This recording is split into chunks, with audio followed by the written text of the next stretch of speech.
আমাদের যারা আছে তাদের সিভি রয়েছে। তো আমরা এটাকে রাষ্ট্রীয়ভাবে পৃষ্ঠপোষকতা করতে চাই। যুব ক্রীড়া মন্ত্রণালয়ে আমরা একটা এমপ্লয়মেন্ট প্ল্যাটফর্ম করছি, একটা ইন্টিগ্রেটেড প্ল্যাটফর্ম। সেখানে আমরা রিভার্স ব্রেন ড্রেনের যে আইডিয়াটা এটাকে ইন্টিগ্রেটেড করব এবং সেখানে আমাদের প্রবাসী যারা বাংলাদেশে ফিরে আসতে চান, কাজ করতে চান এবং যারা বিভিন্ন দেশে পড়াশোনা করছেন কিংবা কাজ করছেন তাদের সিভিগুলো থাকবে। এবং আমরা আহ্বান করব যে বাংলাদেশের বিভিন্ন কর্পোরেট প্রতিষ্ঠান বিভিন্ন কাজের জন্য দেশের বাইরে থেকে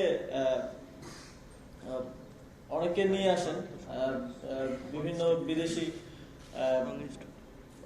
এক্সপার্টদেরকে নিয়ে আসেন। তো তাদের প্রতি আমাদের আহ্বান থাকবে, আপনারা আমাদের দেশের যারা বাইরে পড়াশোনা করে এক্সপার্ট হয়েছেন এবং তারাও অন্যদের থেকে কোনোভাবেই কম নয়, তাদেরকে আপনারা সেখানে হায়ার করতে পারেন এবং সরকারি বিভিন্ন কার্যক্রমের ক্ষেত্রেও আমরা তাদেরকে হায়ার করার দিকটি বিশেষভাবে গুরুত্ব দিব।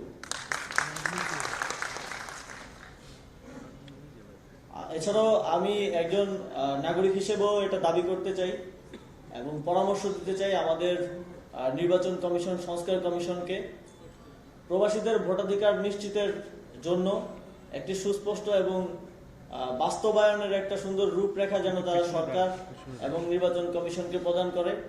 আমরা চাই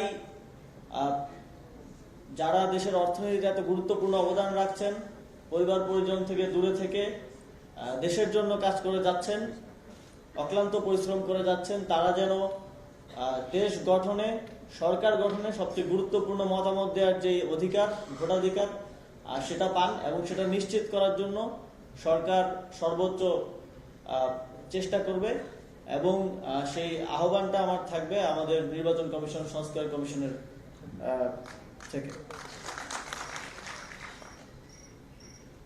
এছাড়াও আমি আমাদের প্রবাসী ভাই বোনদের প্রতি একটা আহ্বান জানাতে চাই। বাংলাদেশে যেই সংস্কার কার্যক্রম চলমান আছে, আপনারা জানেন 10টি সংস্কার কমিশন কাজ করছে। আপনারা আপনাদের মতামত এবং পরামর্শ দিয়ে এই সংস্কার কার্যক্রমের সাথে সক্রিয়ভাবে যুক্ত হবেন। দেশের একটা গুরুত্বপূর্ণ অংশের প্রতিনিধি হিসেবে সংস্কার কমিশনগুলোকে আপনাদের যে সংস্কার ভাবনা, যেভাবে আপনারা বাংলাদেশকে দেখতে চান, সেই পরামর্শগুলো দিবেন যাতে করে সেখানে যে সংস্কার কার্যক্রম চলমান আছে সেখানে আপনাদের চিন্তার এবং সংস্কার ভাবনার একটা প্রতিফলন ঘটে।